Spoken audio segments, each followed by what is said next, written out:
સરકાર દ્વારા માસિક 600 થી વધુ વાહન ચાલકો વિરુદ્ધ કાર્યવાહી કરવાની ફરજ પાડવામાં આવતા આરટીઓ ટ્રાફિકના નિયમોનો ભંગ કરનાર ચાલકો સામે કાર્યવાહી કરવાની કામગીરી હાથ ધરી છે। શહેરની ભાગોળે ભુજ મિર્જાપર હાઈવે પર આરટીઓ તંત્રએ આજે વાહન ચેકિંગની કામગીરી કરી હતી, જેમાં 4 વ્હીલર, 2 વ્હીલર, પેસેન્જર વાહન, ભારે વાહનોનું ચેકિંગ કરવામાં આવ્યું હતું। ટ્રાફિકના નિયમોની અવગણના કરતા ચાલકો સામે દંડાત્મક પગલાં લેવાયા હતા અને જરૂર જણાયે વાહનો ડિટેન કરવામાં આવ્યા હતા। આરટીઓએ હાથ ધરેલી કામગીરીમાં આજે 2 વ્હીલર વાહન ચાલકોના હેલ્મેટ, ગાડીના દસ્તાવેજો, લાયસન્સ સહિતની ચકાસણી કરી હતી, જ્યારે પેસેન્જર વાહનોમાં પાસિંગ, ઓવરલોડ સહિતની ચકાસણી કરાઈ હતી। આ ઉપરાંત ઓવરલોડ ચાલતા ભારે વાહનો વિરુદ્ધ પણ કાર્યવાહી કરવામાં આવી હતી।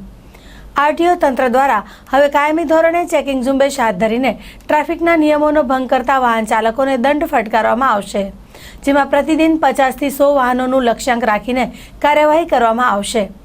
આજે હાથ ધરાયેલ ચેકિંગ ઝુંબેશમાં આરટીઓ ઇન્સ્પેક્ટર સંકેત મેવાડા, જયરાજસિંહ વાઘેલા સહિતનો સ્ટાફ જોડાયો હતો।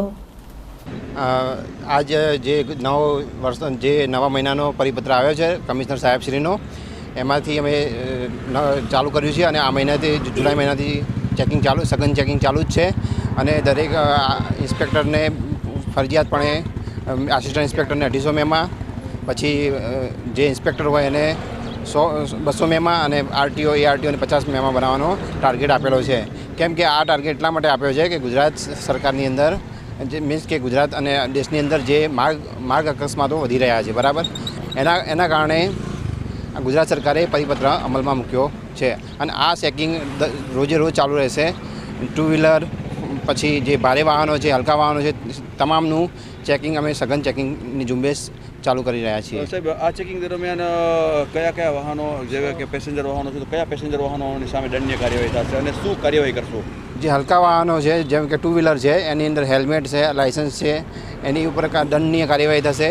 પછી જે ભારે વાહનો છે, ધારો કે જે તુફાન છે, પછી કોઈ પેસેન્જર વ્હીકલ છે, એની અંદર જે અમુક કેપેસિટી કરતાં વધારે પેસેન્જર ભરેલા હશે તો એની સામે દંડનીય કાર્યવાહી ભરીશું અમે અને વાહનને જો ડિટેન કરવું પડશે તો ડિટેન પણ કરી શકીશું।